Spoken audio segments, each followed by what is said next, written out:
Seapei, welcome. Thank you. And congratulations on your book, being an author. Oh, I'm still amazed. Thank you so much for that. Why is it amazing? Because writing is something I love. I've been writing all of my life, but in journals, on pieces of paper. I've always hoped to be able to actually do something formally and professionally. And to have done it, even though it's only a chapter, is quite an achievement for me. Your chapter is dedicated to the women who are changing the world, one moment at a time. Absolutely. Please tell us about it. So, women change the world on a daily basis. I come from a long line of incredible women. Some of the women I've tried to pay homage to in my chapter. And I think we don't sing the songs of women enough. We get told that it's a man's world, that it is a man's world, but it's the women that make the wheels turn. And I think about the incredible women in my life who've gone before me, who have had to put up with so much.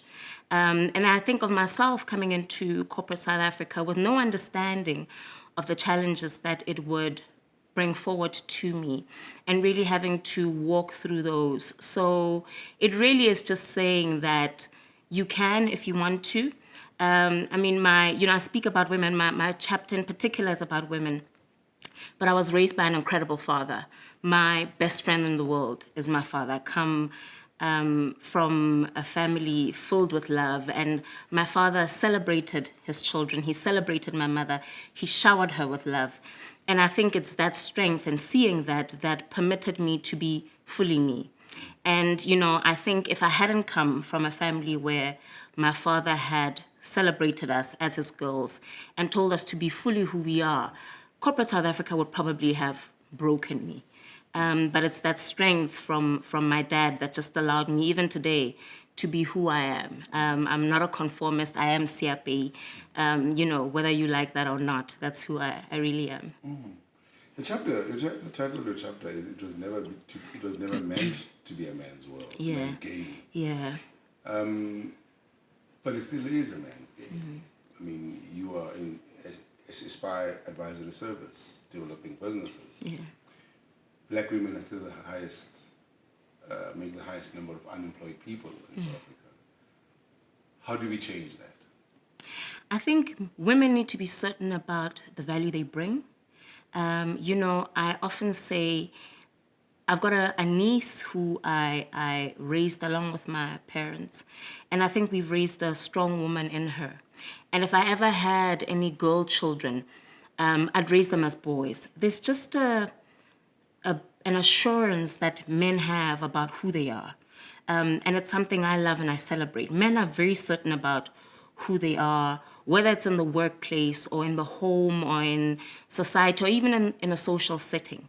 And quite honestly, I think women need to do more of that. Women are often very apologetic. Women think that they don't belong. Women, often excuse themselves or find excuses for reasons why they shouldn't take up spaces. So it is still a very difficult place for women. But I think, the women need to change how they perceive themselves. We teach people how to treat us. And when you know your value and when you're certain about what you bring to the table, then what you ask for is different. How you show up is different. How you speak is different. Your voice is different. How you trust yourself is different. And when you do that, the world will yield to you, I believe. How do you teach someone their value early on? Yeah. Because it's something they don't know.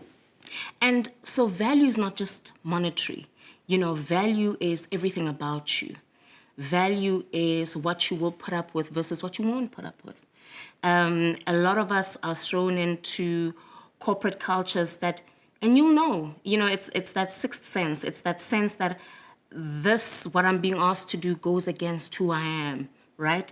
And more often than not, people will bend to that because it's a job, and I need this job. And if I speak up for myself, what will that mean for my future?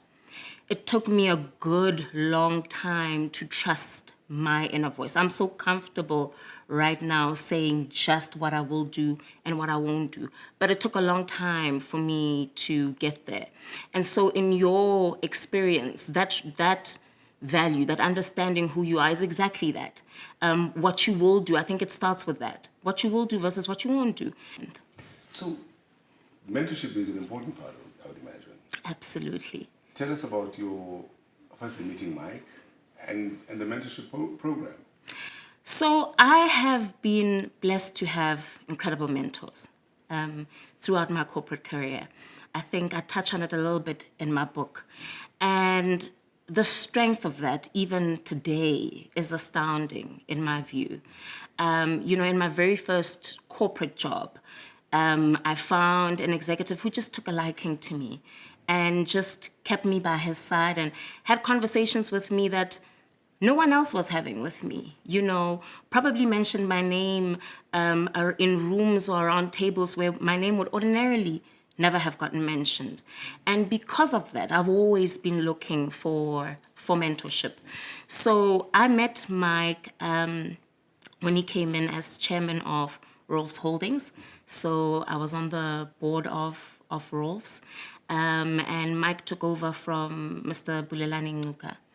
And very early on, Mike was very open, very warm, very open, always inquiring about what you're doing. Mike is the kind of person, even during lockdown, who'd call you and go, Seapei Wira, what are you doing?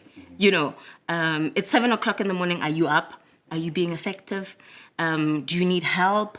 What are you thinking about? Mike is the type of person that I bounce ideas off of.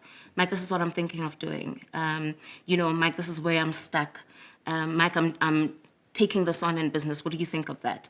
And it's incredible to be able to have that kind of person who's achieved so much but is still humble enough to be able to make time to coach you through some of the ideas. You understand, you've groomed businesses and you understand Black economic empowerment very well. How do you think the future, or what do you think we should do to change the future and make sure we reduce this incredible and unimaginable rate of unemployment? We don't have enough conversations, I believe. I don't think we are deliberate about the opportunities that exist and how we go about facilitating opportunities for the great many South African youth that require, those opportunities.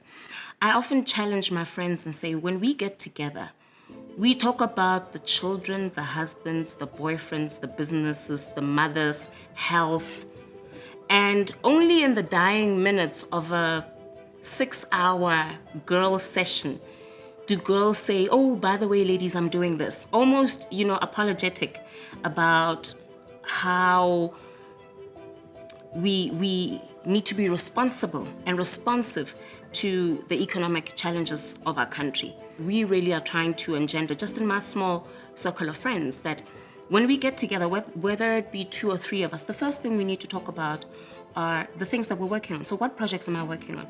Do you need an introduction? Is there anything in my locus of control right now that I can do to facilitate some level of ease for you?